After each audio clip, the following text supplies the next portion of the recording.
Samantala, hindi makakailang na-high blood na ang publiko sa usapin ng 10 bilyong pisong pork barrel scam na kinasasangkutan ng ilang at ng negosyante si Janet Lim Napoles.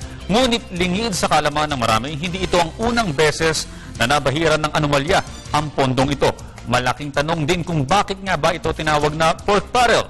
Himayin natin ang pinagmulan at kasaysayan ng pork barrel. Balita mo kami, Bench Bondo. Gusto ko na baboy. Paboritong ulam, malinamnam, katakam-takam.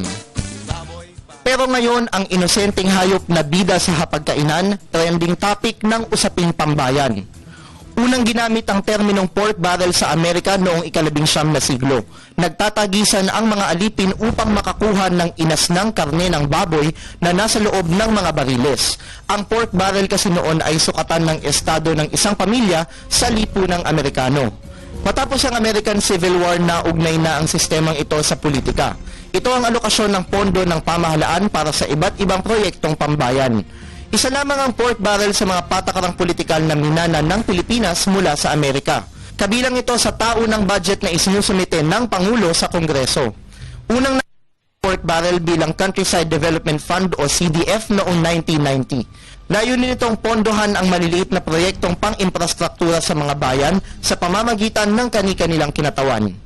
Noon pa man, balot na ng mga aligasyon ng katiwalian ang issue ng pork barrel. Agosto 1996, sumambulat ang kontrobersya ng kauna-unahang pork barrel scam sa bansa. Sa ulat ng isang pahayagan, isiniwalat ni dating Marikina Congressman Romeo Candazzo ang di umano'y kutsabahan sa pagitan ng ilang mambabatas, contractors at ilang tiwaling auditor ng COA para makapagbulsa ng pera ng bayan. Ang modus, nasa halos 50% ang overpricing sa presyo ng mga materyales para sa mga proyekto upang magkaroon sila ng kickback. Ito ang nagudyok sa pamahalaan upang magpatupad ng mga reforma ukol sa pork barrel.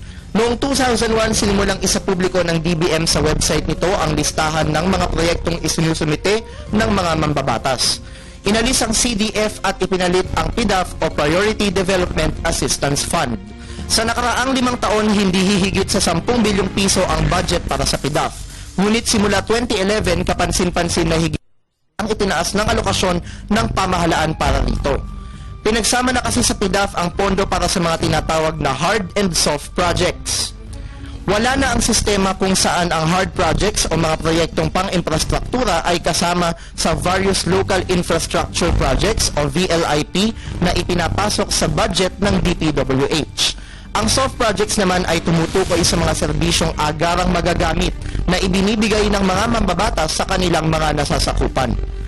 17 taon nang nakalipas, muling nagmantika ang issue matapos mabunyag ang di umano'y sabuatan ng negosyanteng si Janet Lim Napoles at ng ilang mambabatas na hinihinalang kumulimbat ng 10 bilyong pisong pondo mula sa pork barrel gamit ang mga peking NGOs. Kaya ayoko na ng baboy. Ayoko na ng... Marami ang naalta presyon sa anilay pambababoy sa kaban ng bayan. Kabi-kabila ang mga pagkilos at panawagan upang buwagin na ang kontrobersyal na PDAF. Pinakahuli sa mga ito ang isinagawang A Million People's March sa Luneta noong Agosto 26. Gayunpaman, sa kabila ng kaliwat ka ng pagkondena at pagkwestiyon ng marami sa legalidad ng naturang pondo, ng Korte Suprema laban sa mga petisyon at sinabing naaayon ito sa saligang batas. Para sa Telebisyon ng Bayan, Bench Bondo.